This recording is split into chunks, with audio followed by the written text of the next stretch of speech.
부활절 네 번째 주일 하나님을 예배하러 나오신 여러분 모두에게 하나님 우리 아버지와 주 예수 그리스도로부터 은혜와 평화가 함께 하시길 기원합니다. 여러분 믿기 어려우시겠지만 저도 청소년 시절 외모에 컴플렉스가 있었습니다. 특히 저는 이 옆모습이 되게 못마땅했습니다. 옆모습에 자신이 없어서 사람들을 만나면 이렇게 정면을 이렇게 보도록 제가 일부러 고개를 돌리고 이렇게 했는데, 그게 아직까지 좀 남아서 그런지 몰라도 이쪽에서 이렇게 보는 이 찬양대가 다 이렇게 신경이 쓰입니다. 어떻습니까? 옆모습이 어떻습니까? 그냥 뭐 봐줄만 합니까? 네, 그렇죠. 외모에 컴플렉스가 있고 뭐가 내가 보기에 좀 못마땅한 부분이 있을지 몰라도 우리는 누구와 비교할 수 없는 하나님의 작품입니다. 우린 공산품이 아닙니다. 저게 강남 2번 출구 가면 얼굴이 비슷하게 생긴 사람들이 되게 많습니다. 서울 강남역 2번 출구에 가면 얼굴이 비슷비슷해요. 왜 그럴까요? 그 공산품을 찍어내는 성형외과가 있습니다. 그러나 우리는 하나님의 작품, 비교 불가한 하나님의 작품입니다. 우리 서로를 보면서 그렇게 인사하겠습니다. 당신은 하나님의 작품입니다.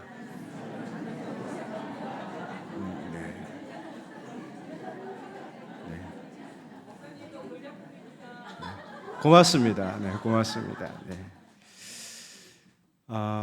올림픽 경기나 월드컵을 보면 선수들은 모두 자기 나라 국기를 가슴에 달고 뜁니다. 금메달을 따게 되면 시상식 때 자기 나라 국가가 울려 퍼지게 되죠. 그래서 손흥민이 결승골을 넣어 우승을 해도 손흥민이 이겼다 하지 않고 대한민국이 이겼다고 합니다. 수비수가 실책을 해서 져도 그 수비수가 졌다고 하지 않고 대한민국이 졌다고 하죠. 선수들 모두가 대한민국 이름을 걸고 뛰었기 때문입니다.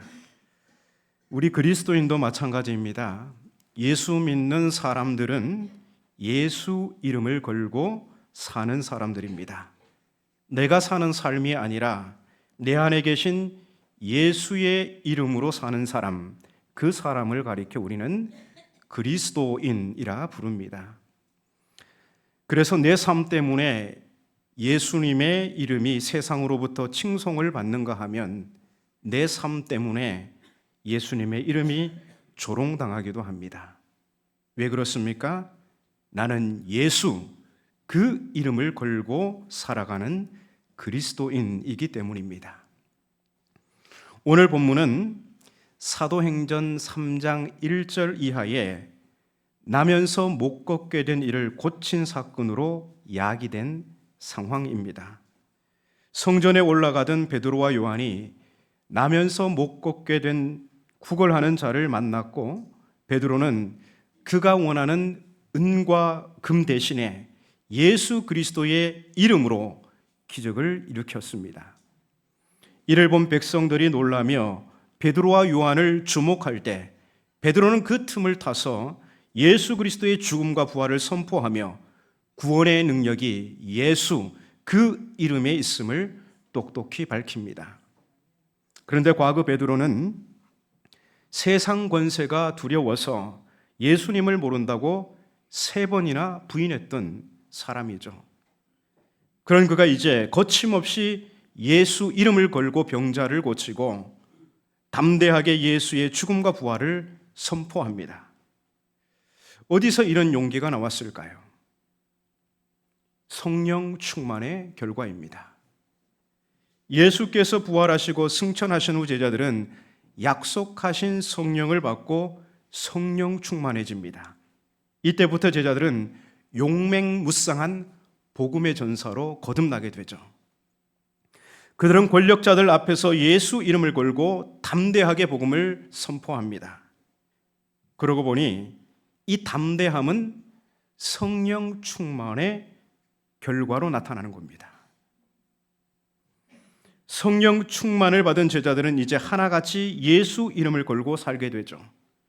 예수 이름을 걸고 산다는 말은 예수 이름을 밝힘으로써 당하게 될 고난과 불이익을 감수하고서라도 예수님이 주님이시고 그리스도이십니다, 담대하게 선포하는 것입니다. 베드로는 오순절날 모인 무리 앞에서 설교하면서 그 설교 결론을 이렇게 맺습니다. 그런즉 이스라엘 온 집은 확실히 알지니 너희가 십자가에 못 박은 이 예수를 하나님이 주와 그리스도가 되게 하셨느니라. 이 말씀을 보면요, 예수님을 십자가에 못 박은 주체는 누구예요? 이스라엘입니다. 그런데 예수님을 죽음에서 일으켜 세우셔서 온 땅의 주와 그리스도가 되게 하신 분은 누구예요? 하나님이십니다. 베드로는 이 내용을 사람들 앞에서 가감 없이 선포합니다. 예수를 모른다고 부인하던 베드로가 성령 충만하여 예수 이름을 걸고 담대하게 복음을 선포하죠. 그리고 베드로와 요한은 예수 그 이름의 능력으로 나면서 못 걷게 된 이를 일으켜 세웁니다. 그런데 이 사도들은 예수님의 죽음과 부활을 전하는 일과 또 나면서 못 걷게 된 이를 고친 일로 인해서 감옥에 갇히게 됩니다. 곧 예수 이름에 자기 인생을 건 일, 그 일 때문에 감옥에 갇히게 되는 거죠. 본문은 사도들을 옥에 가둔 이들을 세 부류로 설명하는데요, 제사장들과 성전 맡은 자와 사두개인이라고 합니다. 이들 중 특히 사두개인들은 예수 안에 죽은 자의 부활이 있다는 복음의 이 핵심 메시지를 싫어했습니다. 이들은 전에 예수께서 공생애를 사실 때도 예수님을 찾아가서 딴지를 겁니다. 부활을 얘기하면서 어떻게 죽은 자의 부활이 있냐, 이 부활 논쟁을 예수님과 했던 인물들이 바로 사두개인들입니다. 사도들이 가르치고 전한 것은 예수 안에 죽은 자가 다시 살아난다는 것이었습니다. 사도들은 예수께서 죽으시고 사흘 만에 다시 살아나신 것을 직접 눈으로 보았고 또 굳게 믿고 있었습니다.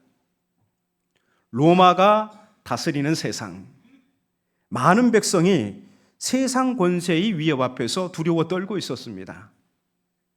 언제든 죽음이 눈앞에 있는 까닭에 할 말도 하지 못하고 신앙도 지키기 어려운 그런 시절을 보내고 있었습니다. 그런데 예수께서 그 땅에 오셔서 그런 죽음 앞에 두려움 없이 나아갔으며 마침내 죽음을 이겨내고 다시 살아나셨습니다. 예수님의 죽음과 부활을 목격한 증인들은 두려움을 이겨낼 수 있었습니다. 이제 예수를 믿음으로 모든 죽음을 넘어설 수 있다는 부활신앙이 점점 번져갔습니다. 이게 사두개인을 비롯한 예루살렘 종교 지도자들에게는 몹시 못마땅했습니다. 그래서 이 사두개인들은 예수 안에 죽은 자의 부활이 있다는 사도들의 이 가르침이 너무나 싫어서 그들을 잡아 옥에 가두어 버립니다. 이튿날 이 베드로와 요한은 유대교 최고 의결기관인 공회 앞에서 신문을 받게 되죠. 그런데 공회가 사도들을 신문하기 위해서 다루는 내용이 참 흥미롭습니다. 나면서 못 걷게 된 이를 고쳐서 일어나 그가 걷게 되었다면 어떤 질문을 해야 됩니까? 도대체 어떤 기술이 있길래, 도대체 무슨 방법으로 이런 기적을 일으켰냐, 이렇게 물어야 하는데 무슨 권세와 누구의 이름으로 이 일을 행하였느냐, 이렇게 묻는 것입니다. 이 물음은 함정이죠. 베드로가 예수의 이름으로 이렇게 대답하면 그를 책잡아 어떻게 하려고 했던 것입니다. 베드로 또한 이 사실을 알고 있었습니다. 그렇다면 적당히 둘러대야 이 함정에 빠지지 않습니다. 하지만 성령 충만한 베드로는 정면 돌파합니다. 성령 충만한 베드로는 담대하게 나사렛 예수의 이름을 증거합니다. 너희와 모든 이스라엘 백성들은 알라. 너희가 십자가에 못 박고 하나님이 죽은 자 가운데서 살리신 나사렛 예수 그리스도의 이름으로 이 사람이 건강하게 되어 너희 앞에 섰느니라. 베드로는 더 이상 예수님을 모른 척하지 않습니다. 그는 예수 이름을 걸고 담대하게 말합니다. 이어 베드로는 더 힘주어 말합니다.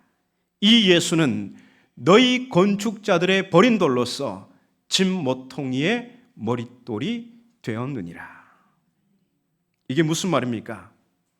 유대 종교 지도자들이 함부로 죽인 예수는 집을 짓는데 반드시 있어야 할 머릿돌처럼 이 세상의 구원을 위한 반드시 있어야 할 분이라는 것입니다. 너희가 버린 돌, 그 돌을 우리는 구원의 머릿돌로 삼았다는 것입니다. 그래서 베드로는 공회원들의 질문, 곧 너희가 무슨 권세와 누구의 이름으로 이 일을 행하였느냐, 이 질문에 대한 이제 결론의 대답을 합니다. 우리 4장 12절 말씀인데요, 함께 읽겠습니다. 시작. 다른 이로서는 구원을 받을 수 없나니.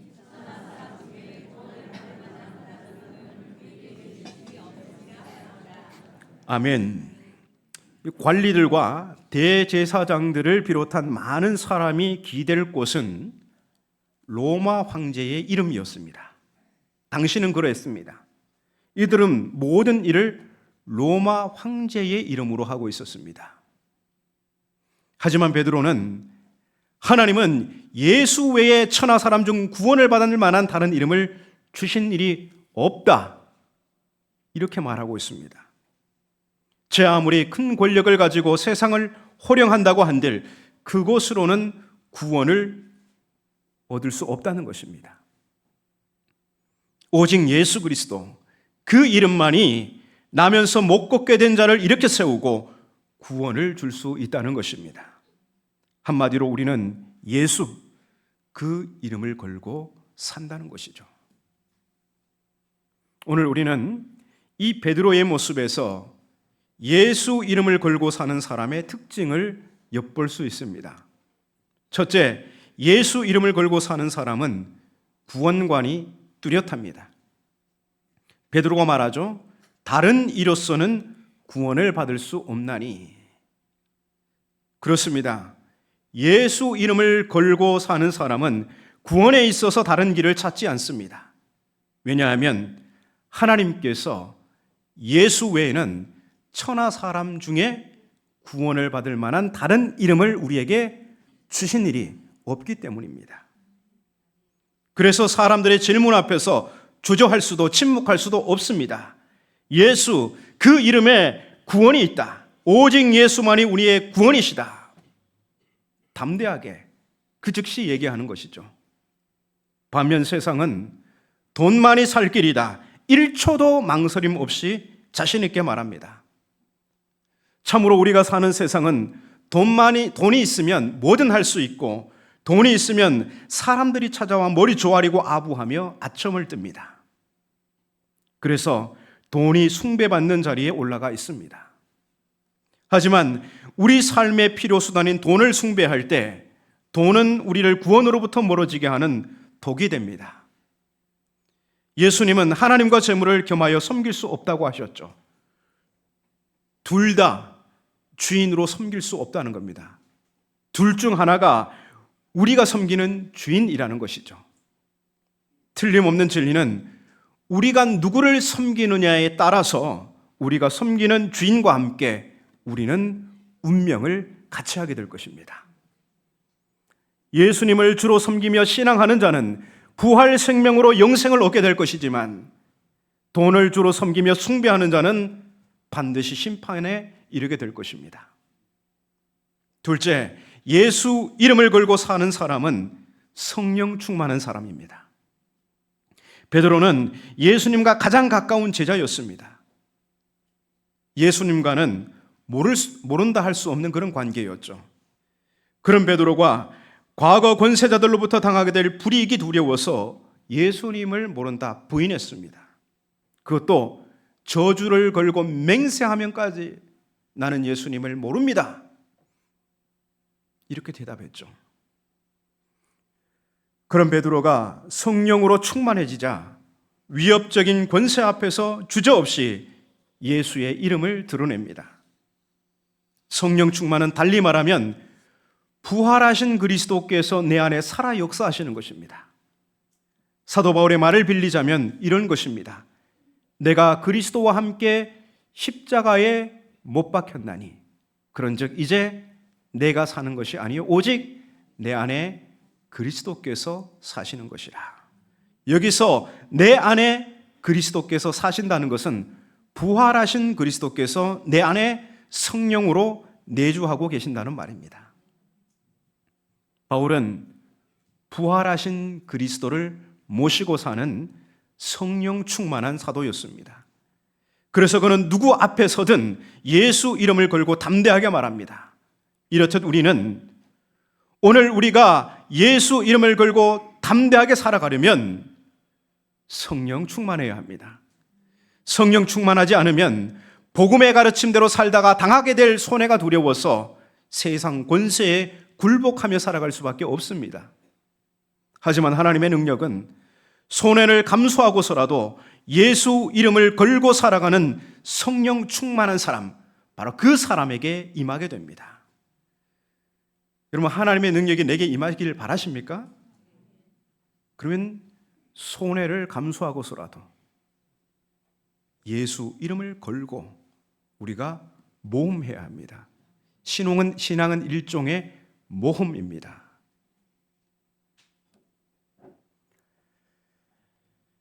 셋째, 예수 이름을 걸고 사는 사람은 눈을 뜬 사람입니다. 사람의 눈을 어둡게 하는 것은 욕심이죠. 성경은 뇌물은 지혜자의 눈을 어둡게 하고 의인의 말을 굽게 하느니라, 이렇게 말씀했습니다. 베드로도 높아지려는 욕심이 그 마음을 사로잡고 있었을 때 그는 눈이 어두워 고난받는 종으로 오신 그리스도를 똑바로 보지 못했습니다. 그에게 그리스도는 자신이 바라는 것을 이루어주는 분이셨죠. 지금 베드로와 요한을 신문하는 공회원들은 로마 황제의 줄을 대서 자기 욕심을 채우는 자들이었습니다. 겉으로는 하나님을 향해 누구보다도 열성이 있는 것처럼 자신들을 포장했지만 그들 속은 세상의 탐심으로 썩은 내가 진동했죠. 그래서 예수님은 그들을 가리켜서 회칠한 무덤이라고 강하게 질책하셨던 것입니다. 그들은 집을 짓는데 반드시 있어야 할 머릿돌과 같은 예수님을 버렸습니다. 다시 말해서 욕심의 눈이 멀어 이스라엘이 수백 년 동안 고대하던 이스라엘을 구원할 메시아이신 예수님을 알아보지 못하고 오히려 때리고 조롱하고 십자가에 못 박았습니다.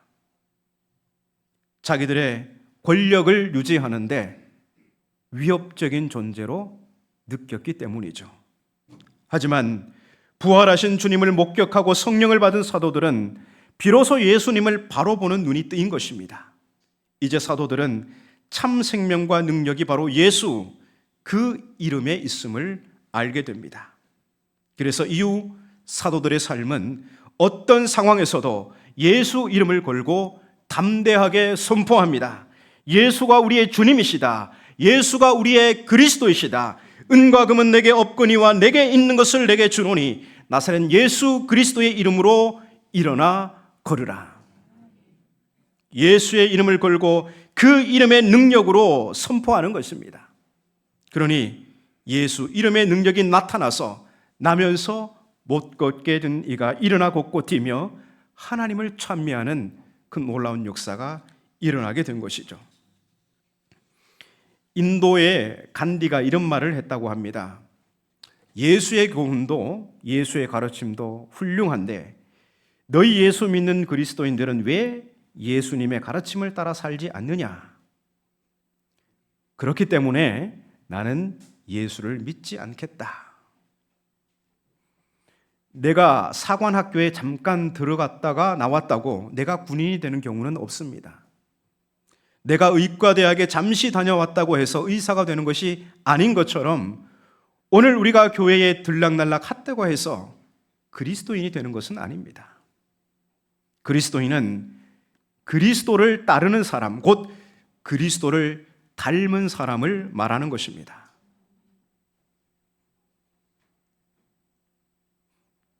여러분, 광고를 보면 우리를 이렇게 솔깃하게나 하는 광고가 어떤 겁니까? 적은 투자를 해서 많은 소득, 많은 유익을 얻는 것. 여기 제일 그냥 우리를 그냥 유혹하죠. 무슨 속성, 하루에 5분만 영어 공부하면 뭐 영어 달인이 된다 그러고, 뭐 어쨌든 그런 광고를 보면 하여튼 관심이 가게 돼 있습니다. 그런데 그건 다 과장된 광고입니다.